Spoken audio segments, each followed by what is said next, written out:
It's the OCGFAM show, and it's the last show of the year. Let's see if we can't wrap this thing up in style. Hey there! Bob from Oregon's Constant Gardener. Welcome to the OCGFAM show to you, my YouTube buddies. What's going on? Last show of the year. Very exciting. How was your year? What do you got planned for next year?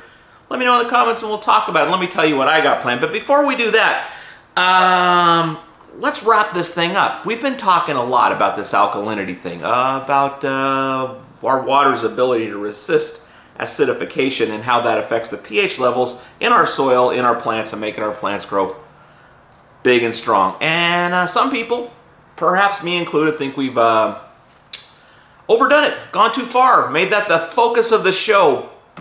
And going forward, I want to go back to basics. I'll talk about that in a second. But to wrap this whole thing up, I found a clip that I think encapsulates everything, and it's not obvious. I've gone over this clip a couple times trying to make a show out of it and really couldn't think of anything to do with it. But I looked at it again last night. It's a clip of Pig and Scott when they were up north there talking about answering viewer questions. And the question was, hey, my soil slurries are just staying in the 500s. They won't drop below 500, but my plant still growing, doing okay, eating, but I can't get that number down. Is that just the base for my soil, or what's the deal? And they said, and you'll see it in the clip, but that when your plant is just out of range a little bit on that pH, it's not getting the most that it can.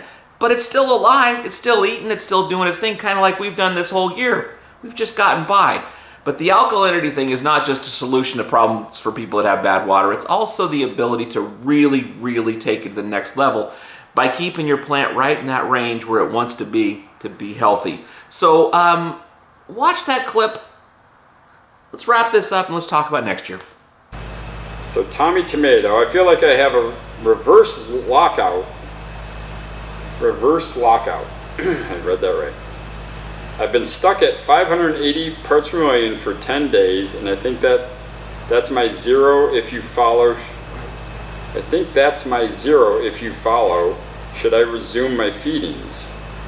My zero meaning that's what his water is? 580 parts per million?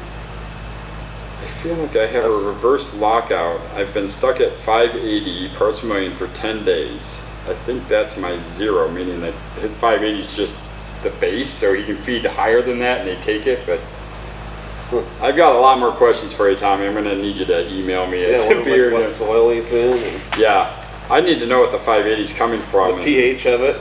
Yeah, what's your pH? Because if your pH is below 6.2, then your 580 is because your pH isn't allowing your food to go in. Yeah. Stop feeding at that point. Tommy, reach out, give me an email, we'll ask you more questions, and we'll just refer the show, and I'll go back and we'll figure that out. And then I'll call you and let you know. Yeah. It'd be interesting to know, it's like 580. That's the one thing I do like about my I've seen 580 and wondered, like you said, if I we see saw 580 today. It's probably 5.8 or 5.9 on your pH. And oh yeah. You've been feeding for, just like you said, 10 days, 2 weeks, and it hasn't gone down any. Yep, and they're eating, but they're not eating well or efficient. They're just taking it in and they're staying alive, but they're not stoked. Yeah.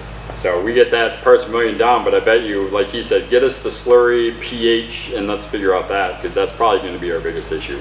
Let's get your pH back up. Okay, what do you think of that clip? Informative, entertaining, helpful?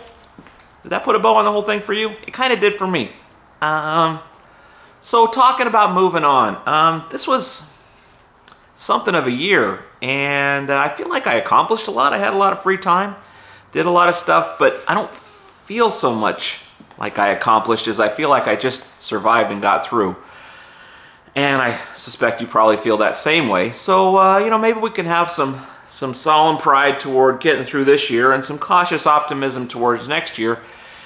And I don't really know where I'm going with this, other than I think the biggest thing I learned this year is there's a whole lot of things that I took for granted that are way more precious than I thought they were. And I'm hoping that this year we can get back to some of those things, and with our lives, but also with the show, getting back to basics. Not so much starting over as starting fresh. So that's my hope for this year. That's my hope for you. I love you. I'll see you next year. So, I think we did it. We did it. This The OCG Fam Show. It's pretty good. It happens every day. It's the OCG Fam Show. I love you.